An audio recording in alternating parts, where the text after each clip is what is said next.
আজকে তোমাদের সাথে ছোট্ট একটা উইকেন্ডের গল্প শেয়ার করছি। যারা মোটামুটি রেগুলার বেসিসে আমার ভিডিও ফলো করো তারা তো বুঝেই গেছো যে আমি কতটা পরিমাণে গঙ্গার ধারে বসতে ভালোবাসি।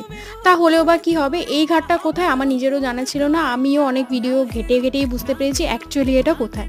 এটা বাবুঘাটের সেই আরতি বন্দনা ঘাট, যেখানে কলকাতার ম্যাক্সিমাম বড় বড় দুর্গা প্রতিমা বিসর্জন হয়।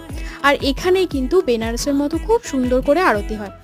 কিন্তু সেদিনকে আমাদের যেতে অনেকটা দেরি হয়ে গেছে, তাই আমরা আর আরতিটা দেখতে পাইনি। তাই তোমরা ইউটিউবে সার্চ করলে মোটামুটি দেখতে পাবে যে এখানে কত সুন্দর করে আরতি হয়। সেদিনকে না বিভৎস পরিমাণে গরম ছিল, তাই সবাই এরকম জলে পা ডুবিয়ে বসেছিল। আর এই হলো সেই গঙ্গা প্রতিমার মন্দির। কি সুন্দর না ঠাকুরটা। তারপর ওখান থেকে আমরা গেছিলাম রাতের খাবারের জন্য কিছু খেতে। নিয়েছিলাম chilli garlic pepper chicken, mixed rice মেপুন, তার সাথে একটা শেজওয়ান ফিশ। প্রতিটা খাবার খেতে ভীষণ ভালো ছিল। তোমরা কে কিভাবে উইকেন্ড সেলিব্রেট করেছো অবশ্যই জানিও। সবাই ভালো থেকো, সুস্থ থেকো।